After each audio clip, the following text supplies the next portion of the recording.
Teman-teman yang dirahmati Allah Subhanahu wa taala, pertama-tama kita bersyukur kepada Allah malam ini insya Allah adalah malam pertama di bulan Ramadan kita. Akhirnya Allah mempertemukan kita kembali dengan bulan suci Ramadan. Dan ini adalah nikmat yang tidak terhingga yang Allah berikan kepada kita. Kalau kita terbiasa mensyukuri nikmat materi, ketika Allah kasih kita pekerjaan, ketika Allah kasih kita keuntungan dalam dagang, bisnis, ketika Allah kasih kita rezeki, sesungguhnya Ramadan itu lebih berharga daripada uang ataupun materi emas dan perak, bahkan jika emas dan perak itu sebesar dunia dan seisinya. Kalau kita mensyukuri nikmat diberikan kebahagiaan keluarga, mensyukuri nikmat akhirnya diterima setelah beberapa kali ditolak misalnya. Mensyukuri nikmat bisa punya anak setelah beberapa tahun menunggu. Mensyukuri nikmat dikasih keluarga yang bahagia, sakinah, mawaddah, warahmah. Maka sesungguhnya Ramadan lebih berharga daripada nikmat keluarga. Apapun bentuk nikmat dunia yang kita rasain, sesungguhnya nikmat Ramadan itu lebih besar dan lebih layak untuk kita syukuri. Seandainya kita mengerti. Makanya setiap datang bulan Ramadan, tidak ada yang gembira terhadapnya kecuali di dalam hati mereka ada iman. Ya ayyuhalladzina amanu. Cuman orang beriman yang akan menyahut panggilan Allah Subhanahu wa taala, labbaika ya Rabbi wa sa'daik. Aku penuhi panggilanmu ya Rabbi, segala kebaikan dan kebahagiaan itu ada di sisimu. Jadi ketika Allah memanggil kita dalam bahasa Al-Quran dengan kalimat panggilan ya ayyuhalladzina amanu, maka berarti Allah memanggil orang-orang yang di dalam hatinya ada iman. Sehingga Nabi bersabda, man shoma Ramadan imanan wahtisaban. Tetap landasannya adalah iman. Sehingga tidak mungkin ada orang yang bahagia terhadap Ramadan kecuali di dalam hatinya ada iman. Makin besar bahagianya, makin besar imannya. Makin lama bahagianya, makin istiqomah keimanannya. Makin lama bahagianya sampai akhir Ramadan dan ditutup dengan kesedihan karena perpisahan dengan Ramadan, makin benar dan makin sejati imannya. Jadi bisa dibilang kebahagiaan kita terhadap datangnya bulan Ramadan adalah salah satu di antara ekspresi iman. Bukan karena buka puasanya, bukan karena udah pada beli makanan-makanan untuk 1 bulan, bukan karena hal-hal yang sifatnya lebih kepada kebahagiaan duniawi, tapi karena ibadahnya, malam-malamnya yang berkah, siang-siangnya yang penuh dengan kebaikan. Karena itulah orang beriman berbahagia. Mudah-mudahan kita termasuk di antara orang yang pada malam ini adalah termasuk orang-orang yang bahagia dengan kedatangan Ramadan. Dan ekspresi kebahagiaan kita adalah dengan berbondong-bondong mendatangi masjid untuk sholat tarawih berjamaah. Dibuka dengan sholat maghrib berjamaah, karena tadi maghrib dimulainya tanggal pertama dalam Islam itu dimulai dari maghrib. Jadi mudah-mudahan kalau malam ini dan insya Allah malam ini malam pertama Ramadan kita buka dengan sholat maghrib berjamaah, kemudian tarawih berjamaah dan insya Allah istiqomah sampai akhir Ramadan, bahkan seumur hidup seperti itu insya Allah. Jadi alhamdulillah terhadap nikmat Ramadan yang Allah berikan untuk kita tahun ini, karena berarti ketika kita ketemu Ramadan kita diberikan kesempatan lagi oleh Allah untuk upgrade, untuk bisa jadi lebih tinggi derajatnya, levelnya di mata Allah Subhanahu wa taala. Kedua juga saya bersyukur secara pribadi setelah sekian lama tidak menyampaikan tausiah dalam halaqah Rabu malam di Masjid Al-Latif. Akhirnya qadarullah sekarang kesampaian lagi nih, karena dakwah ini berawal dari tempat yang mulia ini. 3 tahun yang lalu bahkan sebetulnya 11 tahun yang lalu. Dakwah pemuda hijrah secara khusus, teman-teman Bandung secara umum berawal dari Masjid Al-Latif yang berkah. Mudah-mudahan Masjid Al-Latif ini selalu diberikan oleh Allah Subhanahu wa taala limpahan keberkahan, sehingga dengan keberkahan itu bertambah kemakmurannya, bertambah jamaahnya, dan bertambah manfaatnya buat kaum muslimin. Terus terima kasih buat semua teman-teman yang udah hadir, yang udah berdesak-desakan, yang sudah mencari tempat parkir mungkin susah. Mudah-mudahan semua jerih payah teman-teman di malam Ramadan ini Allah Subhanahu wa taala balas dengan kebaikan yang berlipat ganda. Teman-teman yang dirahmati Allah, sebagian ulama mengumpamakan Ramadan itu dengan siyahah, dengan traveling. Siyahatul mu'min asyam, kata sebagian ulama. Travelingnya orang beriman itu adalah puasa Ramadan. Jadi ada ulama atau sebagian ulama menganalogikan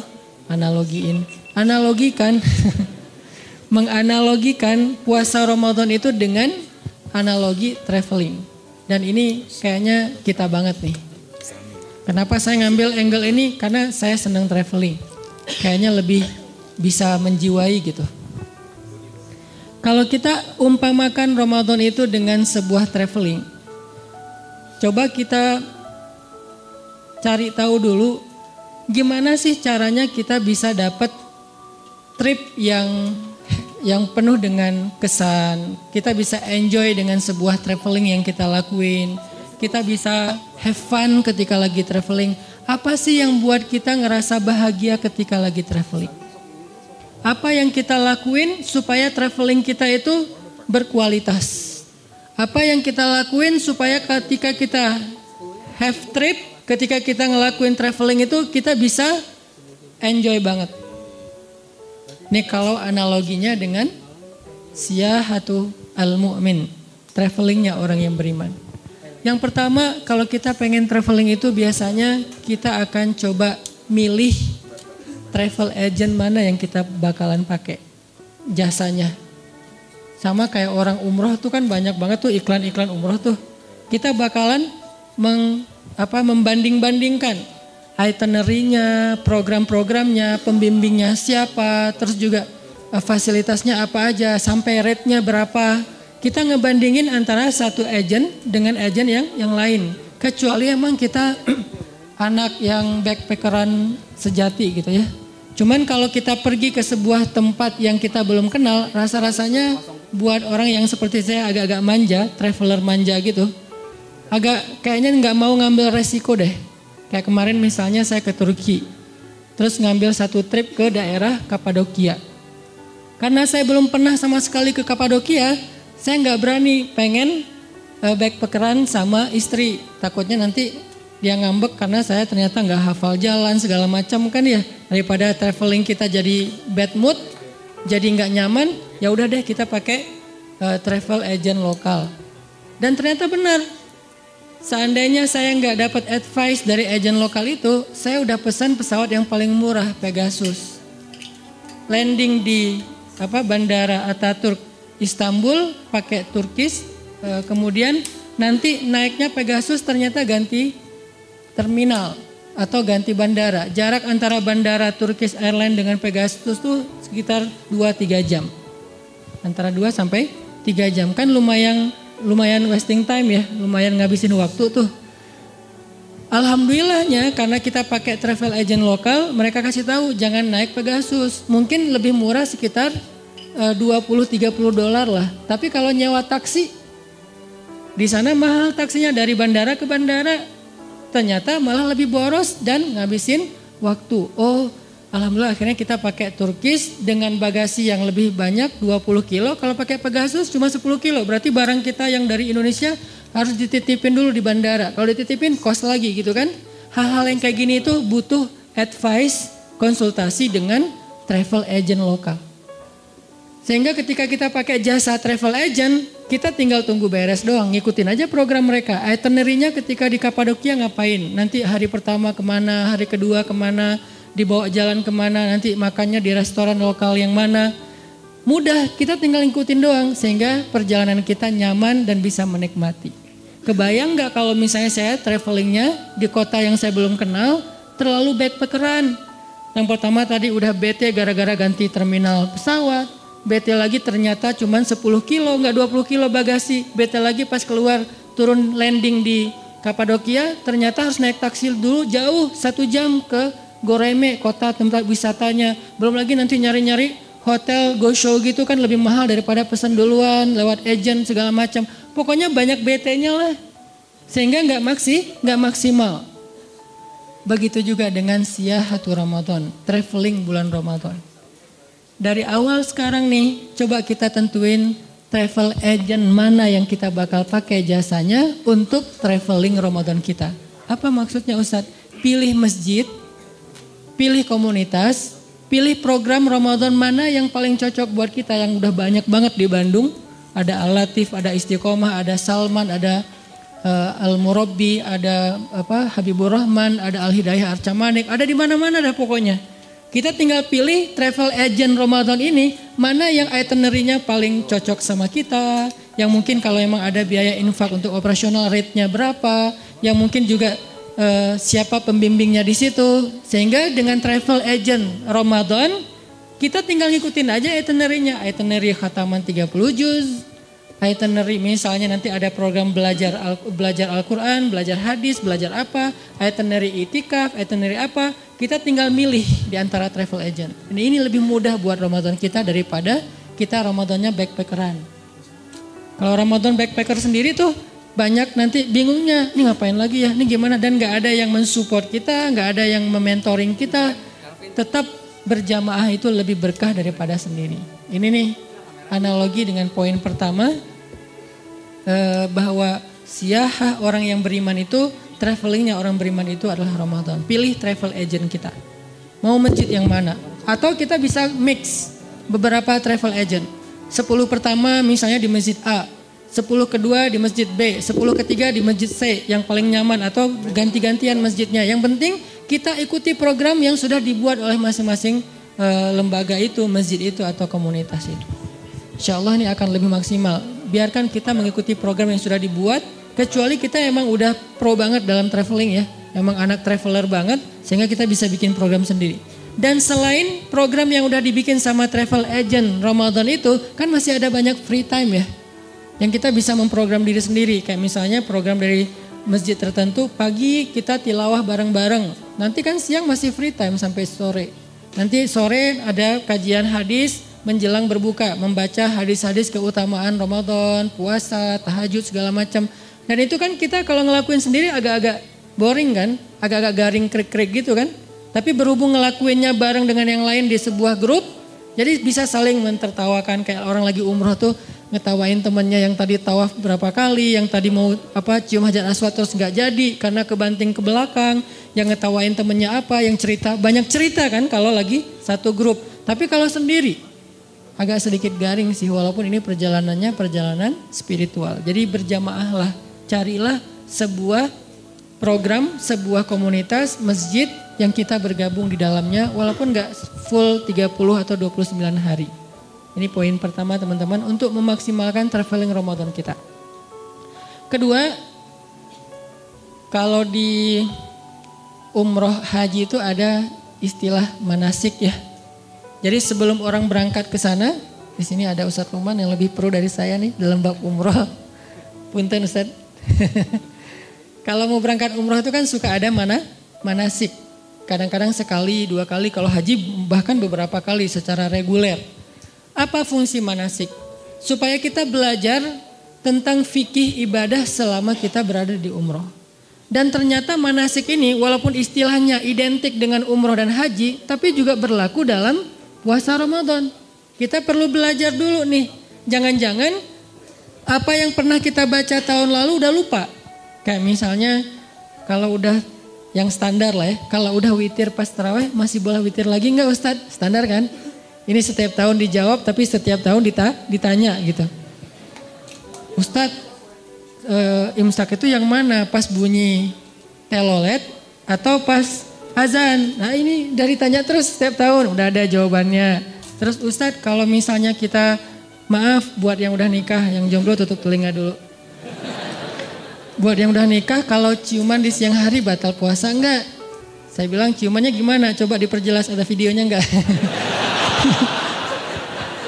Modus ya. Ternyata udah pernah ditanya juga oleh sahabat kepada Nabi. Gimana kalau misalnya kita azan subuh artinya udah lewat waktu imsak. Tapi kita masih belum mandi besar, masih junub. Apakah puasa kita sah? Pertanyaan-pertanyaan yang lebih kepada tutorial puasa. Tutorial Ramadan atau teknis. Nah ini kita coba manasik diri kita dengan belajar lagi, buka lagi bukunya, YouTubean lagi, Google lagi, cari lagi di beberapa referensi. Supaya apa? Supaya pas kita jalan, kita tuh nggak terlalu polos. Kita tuh nggak terlalu blank gitu. Kayak orang umroh tadi, dia tahu, oh tawaf itu 7 kali. Jangan mentang-mentang semangat jadi 10 kali gitu atau 1000 kali. Nggak ada juga sih. Atau tawafnya, tuh ada yang tawafnya pakai roda tuh kan ya, wheelchair gitu kan ya. Gua pakai skateboard aja dah tawaf sih. Ngeboseh gitu kan. Wis pakai ngetrik, oli lagi di depan sana. Dipanggil-panggil sama askar. Kenapa? Karena kita nggak baca tutorialnya dulu. Sama kayak cewek-cewek yang mau berhijab kan biasanya baca tutorial hijab kayak gimana. Atau lihat di YouTube, oh hijab yang kayak gini bagus tuh, yang sebelahnya dikasih kayak bunga mawar gitu, sebelahnya bunga kaktus gitu, ada 2 model bunga gitu kan. Oh ternyata begini cara pakai jilbab yang kekinian, yang lagi ala-ala apa gitu. Nah ini semuanya butuh baca tutorial dan kita bekali diri kita biar nggak terlalu awam. Sehingga nanti kayak misalnya apakah batal puasa kalau kita membersihkan mulut kita dengan pasta gigi atau cukup dengan air aja. Tapi kalau airnya kebanyakan ketelan gimana? Pas lagi wudhu kumur-kumur ketelan dikit sih dan rasanya segar gitu gimana gitu. Gak sengaja sih Ustadz, cuman sering gitu. Itu gimana hukumnya? Nah kayak gini-gini cari aja, jangan tanya saya ya. Coba cari. Kita googling bareng-bareng, nanti insya Allah juga akan ada kajian-kajian yang banyak. Sebagiannya akan dibahas oleh para ustadz. Intinya bekali diri kita. Sama kayak kita misalnya mau traveling ke satu daerah, cari tahu dulu tentang daerah itu kan. Kayak misalnya kita mau kemana gitu, mau ke Jepang, mau ke New Zealand. Kita udah baca di sana tuh ada objek wisata apa aja sih, ada spot apa aja sih yang seru. Yang bisa bikin perjalanannya lebih berkualitas. Oh nanti datang ke museum, oh nanti yang museum itu jaraknya sekian. Kita baca itinerary-nya ini apa sih. Kayak misalnya kita ke Yordania kan ada Petra atau ada apa gitu. Oh ternyata ada sejarahnya. Jadi kalau kita udah baca dulu culture-nya, sejarahnya, apa tentang kota yang kita bakal datengin. Pas kita sampai di sana tuh kan lebih kerasa kan, lebih menjiwai. Soalnya kita udah baca tentang kota itu. Kayak orang dari dulu tuh ambisinya pengen ke Korea banget. Dia udah sering nonton drakor, udah sering K-pop, udah sering cari tahu gosip-gosip Korea apa gimana gitu. Terus yang cewek-cewek Korea yang udah muslim berhijab, siapa aja di follow gitu kan ya. Di stalking, udah nikah belum ya? Oh ternyata belum, mudah-mudahan saya nge-like, first like terus. Padahal biasa aja sih buat dia. Nah ini kan kenapa pengen ke Korea? Karena terobsesi oleh film-film drama Korea. Kenapa orang pengen ke Belitung? Gara-gara Laskar Pelangi. Kenapa dulu orang pengen ke Mesir? Gara-gara ayat-ayat cinta. Sebelum ayat-ayat cinta Mesir gak terlalu jadi favorit. Kecuali buat orang yang memang pengen belajar sejarah. Setelah ayat-ayat cinta gimana yang Mesir pada berbondong-bondong ke Mesir. Habis Laskar Pelangi pengen berbondong-bondong ke Belitung. Habis apalagi nanti kayak 99 Cahaya Eropa pengen kemana di Eropa teh. Habis film apa gitu Muhammad Al-Fatih pengen ke Turki. Habis ini pengen kemana. Kenapa kita jadi terobsesi, jadi pengen banget ke sana gara-gara udah dimanasik dengan info atau film atau ilustrasi tentang sesuatu yang kita bakal datengin. Gitu juga dengan Ramadan. Kalau kita udah kenal banget dengan Ramadan, fadail, keutamaan. Apa sih hal-hal yang seru di bulan Ramadan? Apa sih serunya tahajud di bulan Ramadan? Apa sih serunya tarawih di bulan Ramadan? Apa sih serunya tilawah di bulan Ramadan? Apa sih serunya berbuka puasa dan ngasih orang makanan berbuka di bulan Ramadan? Serunya apa? Kita cari tahu. Makin kita tahu, makin kita terobsesi pengen memaksimalkan perjalanan itu. Makin kita cari tahu, kita makin semangat. Dan ini hal yang sangat wajar. Sama kayak kayak Disneyland gitu di beberapa negeri kan, di Jepang, di mungkin nggak tahu di Singapura ada apa enggak, kayak di Hong Kong. Kenapa orang datang ke sana terutama yang bawa anak kecil? Karena anaknya itu udah sering nonton film-film animasi tentang Disney gitu kan. Jadi dia pengen lihat tokoh-tokoh yang selama ini dia lihat di layar laptopnya atau di layar TV-nya. Ini keobsesi. Begitu juga tentang Ramadan. Coba bekali diri kita. Ternyata salah satu yang paling populer nih, bulan Ramadan itu bulan yang di dalamnya Allah turunkan Al-Quran. Ini standar judul, tapi coba gali lagi kalimat ini. Gimana sih proses turunnya Al-Quran? Gimana sih kronologis turunnya Al-Quran? Gimana sih adegan turunnya Al-Quran? Siapa aja sih yang bawa Al-Quran? Gimana? Siapa malaikat-malaikat yang membawa Al-Quran? Malaikat pembawa Al-Quran itu dalam Al-Quran disebut dengan malaikat safaroh kiramim baroroh. Apa arti safaroh? Brand ambassador. Jadi malaikat juga ada duta-duta. Nah, duta-duta malaikat itu disebut dengan safaroh, safir. Atau yang melakukan perjalanan disebut musafir. Itu dari kata yang sama. Safaroh artinya duta. Jadi malaikat ternyata ada yang khusus bertugas cuman sebagai duta Al-Quran. Dan itu bukan satu zat, bukan satu malaikat, bukan cuma Jibril. Jibril itu kayak icon mereka. Tapi gengnya tuh, dalam grup WA mereka tuh banyak banget membernya. Dan itu grup WA-nya, adminnya emang Jibril sih. Tapi anggotanya, membernya itu semua malaikat-malaikat keren. Safaroh, kiramim baroroh. Wibawa semua tuh malaikat. Kalau mereka udah turun dari langit, malaikat yang lain semuanya terkesima. Jadi kayak konvoi cowok-cowok keren gitu. Kan malaikat tuh kayak kalau diijilmakan sebagai laki-laki, fatamatsalalaha basyaron sawiya. Kalau jadi cowok itu cowok yang Allah aja bilang keren. Bukan cewek-cewek yang bilang keren ya. Kalau kita kan standar kerennya agak rendah nih. Siapa aja keren di mata kita kan. Keren. Mungkin sebagiannya jujur, sebagiannya basa-basi.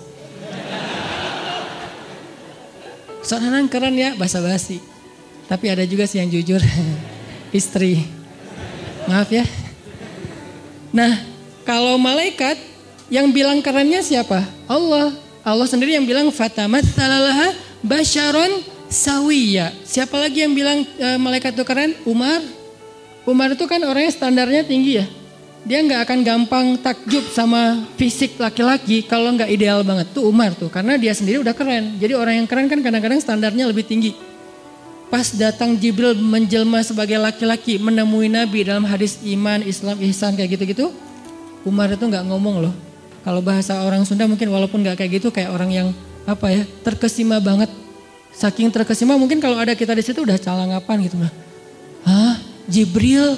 Waktu itu belum dikasih tahu kalau itu Jibril.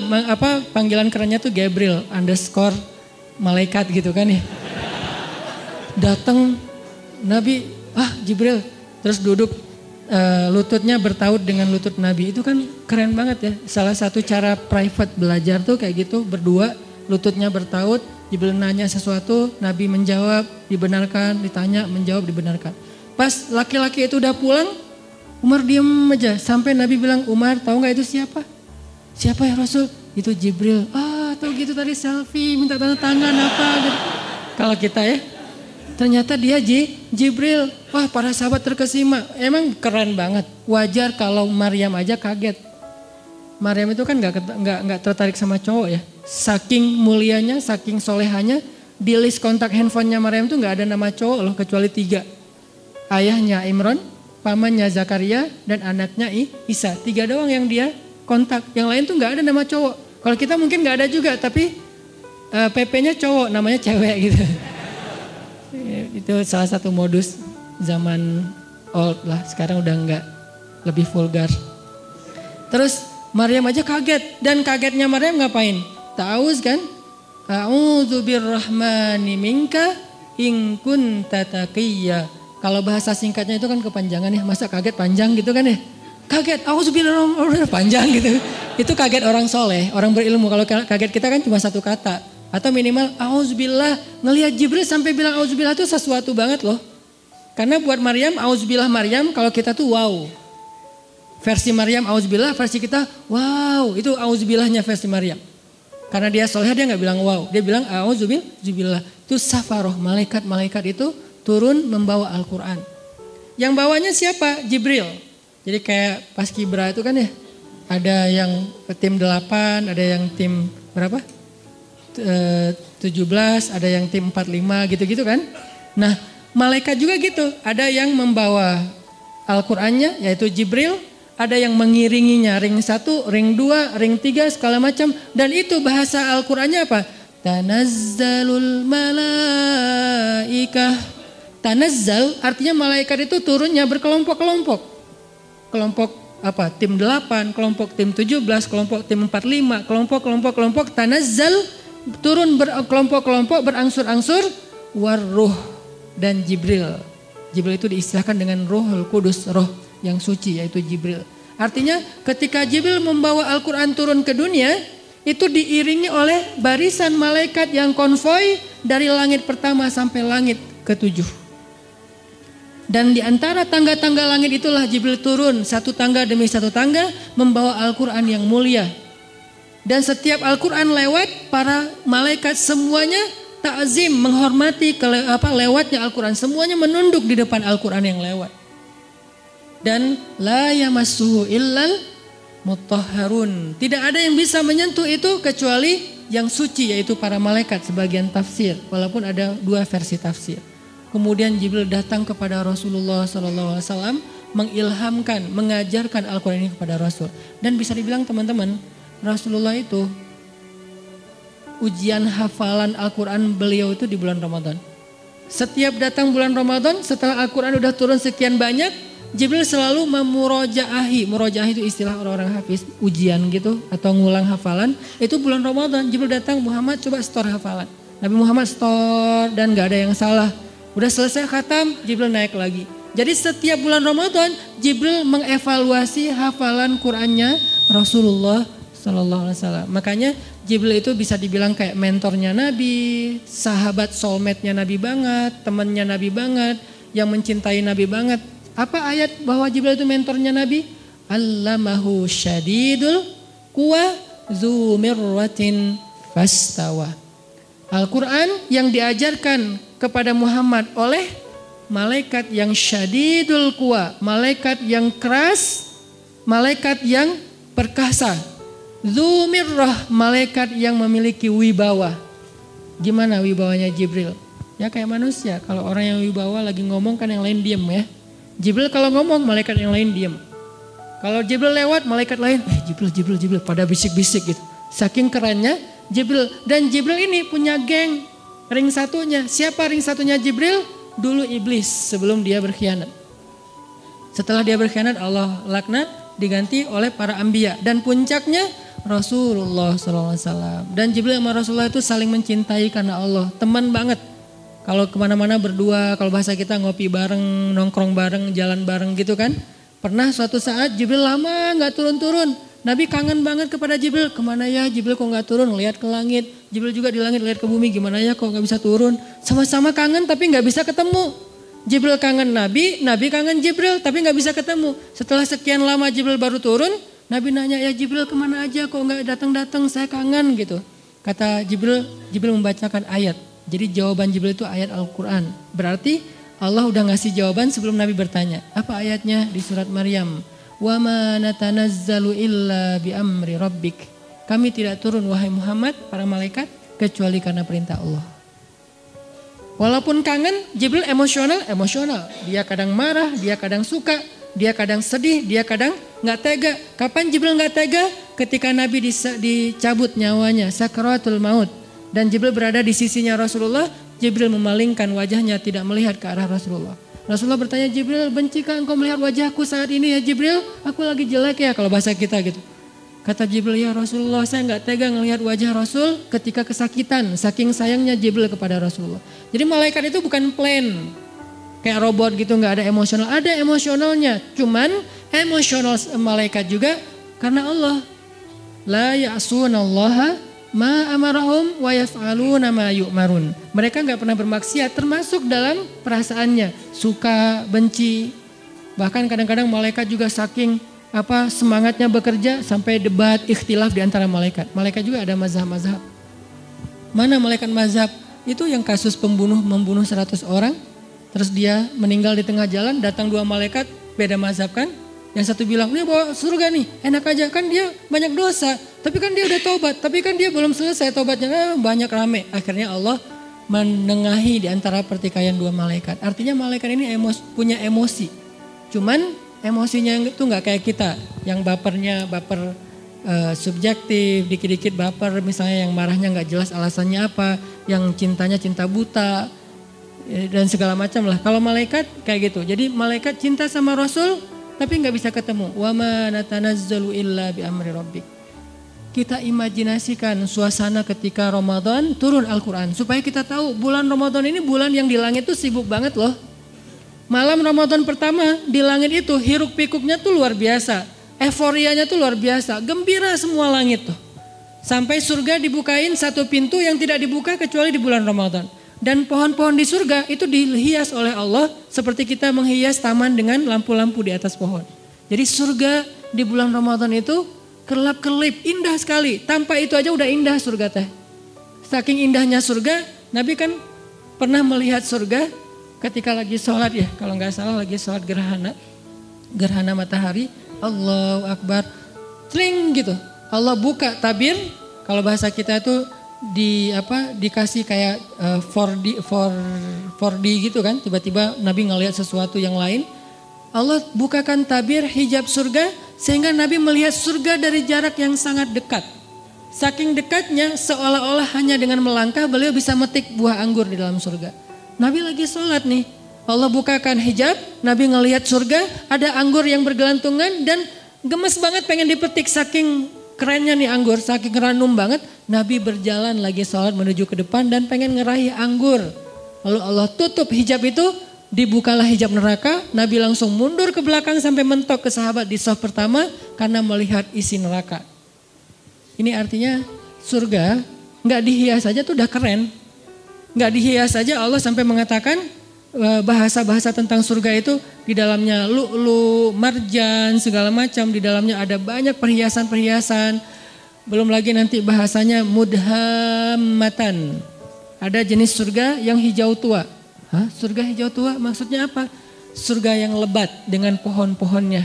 Ini berarti surga kayak Amazon kalau di dunia. Hutannya lebat banget dan itu buat anak-anak yang anak-anak gunung lah ya. Yang senang-senang gunung tuh ada mudhammatan ayatnya. Saya lagi nyari-nyari surga yang ada ombaknya yang mana gitu.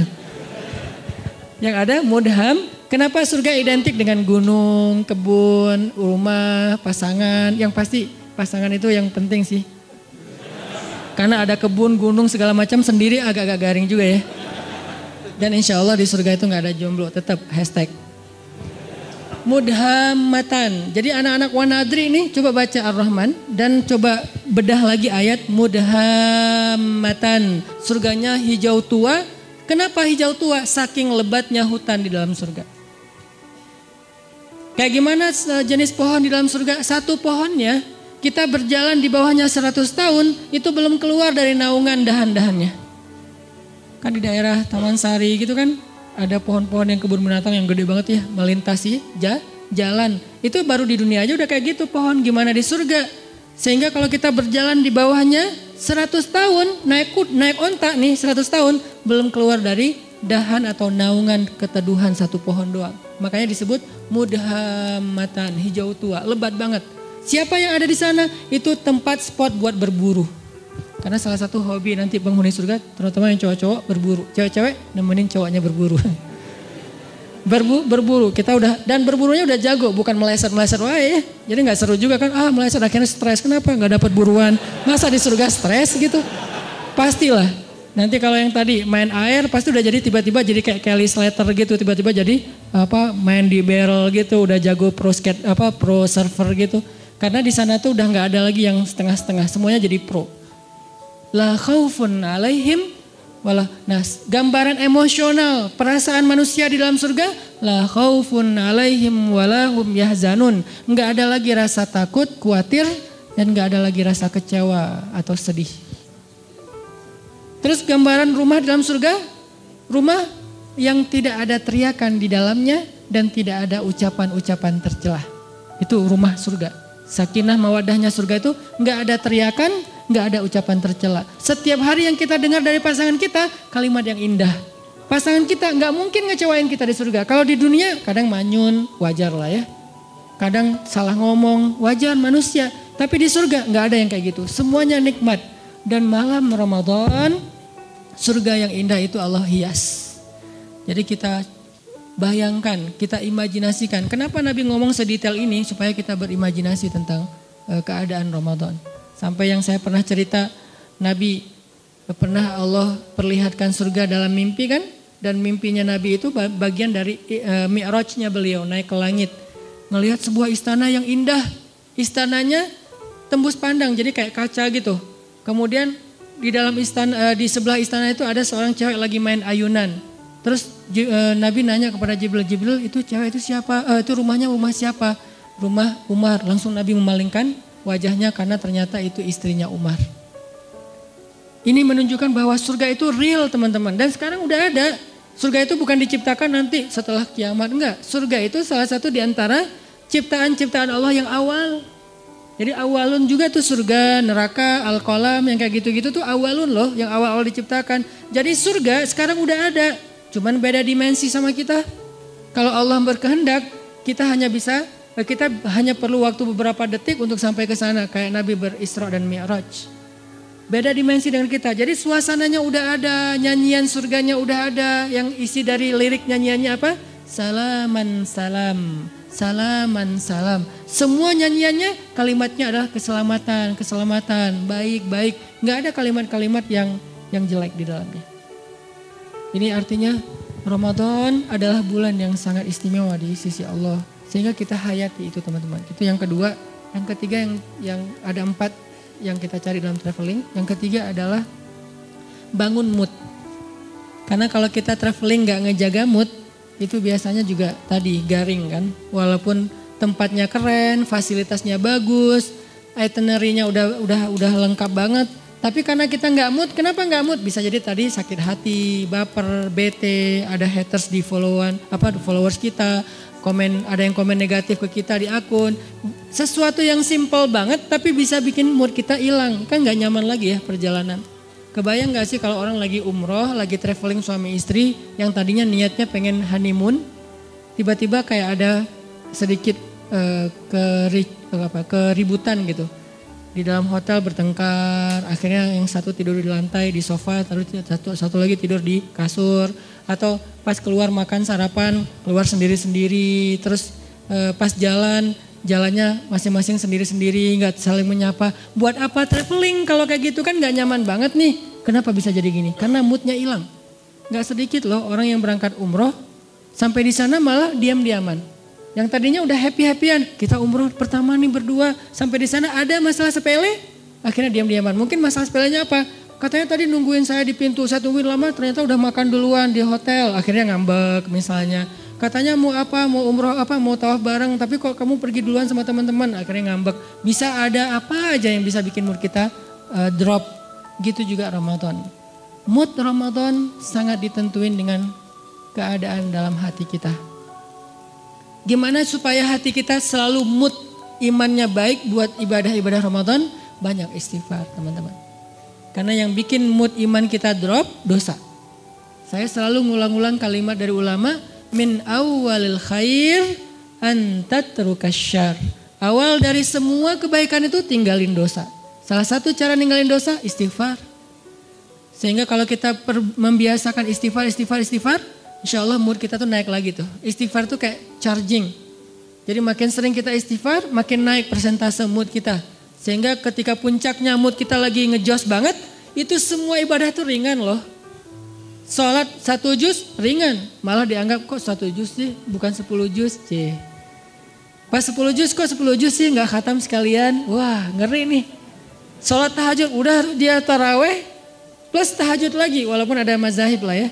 Dia tahajud lagi di rumah. Kalau tadi kenapa tahajud lagi? Soalnya tadi kan tarawehnya crowd, saya pengen tahajud berdua. Boleh gak gandengan?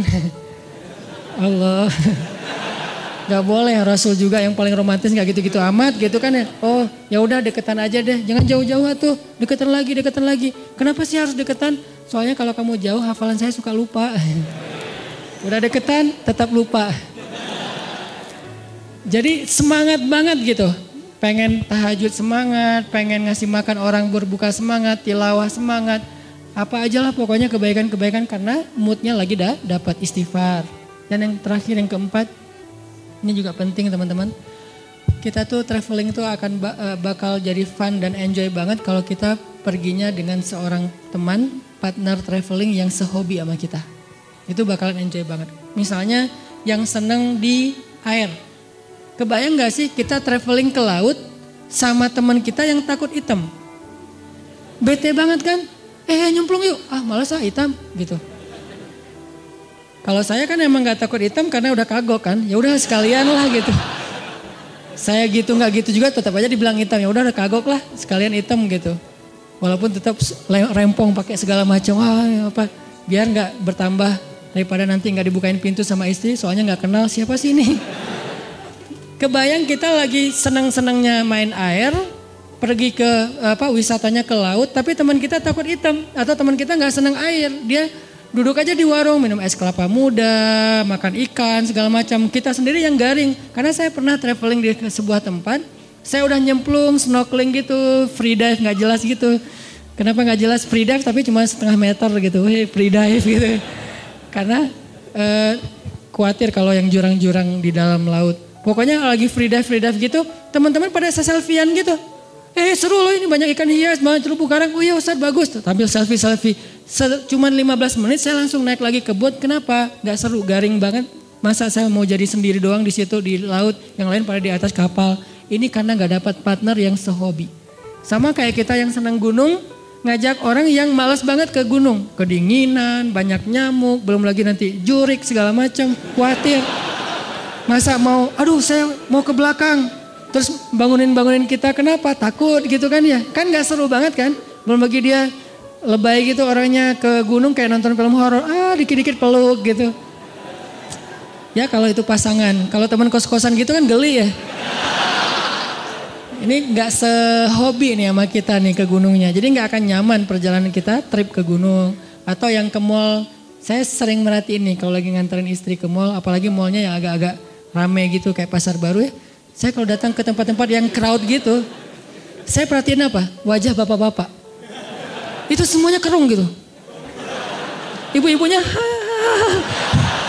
beda banget nih ekspresi antara ibu-ibu sama bapak-bapak kalau di mall teh. Apalagi mallnya yang pasar-pasar gitu kan bapak-bapaknya. Sambil bawa bawaan gitu istrinya kan nggak bawa jadi nggak berasa belanja banyak kan. Kayak free gitu. Belum ada apa-apa yang dibeli. Si bapaknya ini apa? Makanya kan ada sunnah Nabi dalam sunnah berbelanja. Salah satunya apa? Suatu hari Nabi lagi belanja bareng dengan Abu Hurairah, ditemenin gitu. Pas Nabi udah beli sesuatu, Abu Hurairah pengen ngambil. Ya Rasul biasa bawa. Kata Nabi, seorang yang belanja membawa belanjaannya sendiri. Itu sunnah belanja. Kenapa kita bawa belanjaan sendiri? Biar tahu kalau kita udah belanja banyak.